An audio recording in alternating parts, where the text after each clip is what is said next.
Mobile ఫోన్లు చేతికి ఇవ్వడం మానేస్తే చాలు.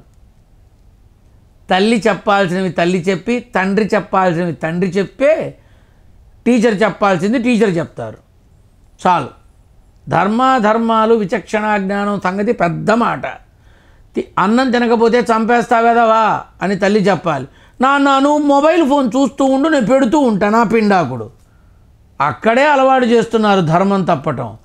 నాన్న నువ్వు చక్కగా మార్కులు తెచ్చుకుంటే నీకు ఇది ఇస్తా అది ఇస్తా, అక్కడే మొదలవుతోంది లంచం. ఇంకా ధర్మం ఎక్కడ చచ్చింది?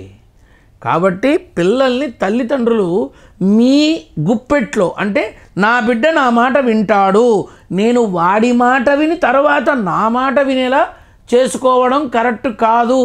నా బిడ్డని నేను కాపాడుకోవాలి అంటే నా బిడ్డకి నయానో భయానో నచ్చచెప్పో కూర్చోబెట్టి చెప్పి నీ పద్ధతికి తెచ్చుకోవాలి.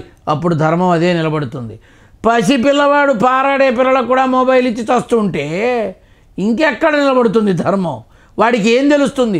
ఒక మనిషి అద్భుతమైనటువంటి అబ్దుల్ కలాంలా పెరగాలన్నా, అతి కిరాతకమైన నీచ స్థితికి పడిపోవాలన్నా మన అరచేతిలోనే ఉంది. అదే దిక్కుమాలిన మొబైల్ ఫోను. ఆ ఫోన్ చాలదా? కాకపోతే నాశనం అవ్వాలన్నా బాగుపడాలన్నా మన చేతిలో ఉంటుంది. అది అందరూ గ్రహించండి. Like and subscribe Eagle Media Works.